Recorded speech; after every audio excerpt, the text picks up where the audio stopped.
அம்பத்தூர்ல ஒரு legendary school இருக்கு. 1936ல ஆரம்பிச்ச இந்த ஸ்கூல் இந்த வருஷம் 90 வருஷ ஜர்னிய கம்ப்ளீட் பண்ணுது. பி.ஜே. Gupta high school. அம்பத்தூர்ல இருக்கிற மார்ஜினலைஸ்ட் அண்ட் எக்கனாமிக்கலி டிஸ்அட்வான்டேஜ்ட் குடும்பங்களோட புள்ளைங்களுக்கு கடந்த 90 வருஷங்களா தொடர்ச்சியா ஃப்ரீயாவும், அஃபோர்டபுளாவும் எஜுகேஷன் குடுத்துட்டு இருக்கிற ஒரு லிவிங் லெஜெண்ட். இது ஒரு தலைமுறைக்கான ஸ்கூல் இல்ல. அம்பத்தூர் கம்யூனிட்டில இருக்கிற நல்ல மனசு கொண்ட மக்கள் சப்போர்ட்னால ஒரே குடும்பத்திலிருந்து பல தலைமுறைகள் இந்த ஸ்கூல்ல படிச்சு வளர்ந்திருக்காங்க. 1999ல ஒரு புரட்சி. அந்த வருஷம் இப்போதைய correspondent and secretary mister Ashish Gupta அவர்களோட ரவுண்ட் டேபிள் மெம்பர்ஸ் கூட சேர்ந்து முதல் 4 பெர்மனன்ட் கிளாஸ் ரூம்ஸ் கட்டினாங்க. அப்பதான் இது ஒரு ப்ராப்பர் ஹை ஸ்கூலா உருவாச்சு. அதுக்கப்புறம் அந்த பயணம் நிக்கல. ஒவ்வொரு வருஷமும் ஃபண்ட்ஸ் கொண்டு வந்து 52 கிளாஸ் ரூம்ஸ் வரை கட்டி முடிச்சாங்க. இந்த ஸ்கூல்ல படிக்கிற பிள்ளைங்களுக்கு இலவச யோகா கிளாஸஸ், சிலம்பம் பயிற்சி, நம்ம traditional martial art, computer science classes and robotics classes எல்லாமே ஃப்ரீயா கொடுக்குறாங்க.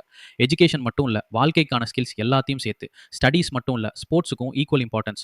வாலிபால், பாஸ்கெட் பால், இண்டோர் கேம்ஸ்ல chess, carrom, discipline, team work, leadership எல்லாமே இங்க தான் ஸ்டார்ட் ஆகுது. எவ்ரி இயர் பொங்கல் விழா ஸ்டூடெண்ட்ஸ், டீச்சர்ஸ், பேரண்ட்ஸ், கம்யூனிட்டி எல்லாரும் சேர்ந்து தமிழ் கல்ச்சர் செலிப்ரேட் பண்ற ஒரு அழகான ட்ரெடிஷன். இந்த ஸ்கூல்ல படிச்ச ஜோசப் சாமுவேல் இப்போ அம்பத்தூர் எம்எல்ஏ இருக்கார். அதே மாதிரி இங்க படிச்ச பல மாணவர்கள் இப்போ யுஎஸ்ஏ, யூகே மற்ற நாடுகளிலும் செட்டில் ஆயிருக்காங்க. 90 இயர்ஸ் ஜேர்னியை செலிப்ரேட் பண்ற இந்த நேரத்துல ஸ்கூல் 90 மாணவர்களுக்கு ஸ்காலர்ஷிப் வழங்க பிளான் பண்ணியிருக்காங்க. சப்போர்ட் பண்ண விரும்புறவர்கள் மேனேஜ்மெண்ட் ஷேர் பண்ண யூபிஐ, கியூஆர், பேங்க் டீடைல்ஸ் மூலமா கான்ட்ரிபியூட் பண்ணலாம். கேப்ஷன்ல டீடைல்ஸ் இருக்கு. பி.ஜே. குப்தா ஹை ஸ்கூல்னு சொன்னா அது வெறும் ஒரு ஸ்கூல் இல்ல, அம்பத்தூரோட எஜுகேஷன் லெகசி. இந்த ஸ்கூல்ல படிச்ச உங்க ஃப்ரெண்ட்ஸ், ஃபேமிலி மெம்பர்ஸ் டேக் பண்ணுங்க.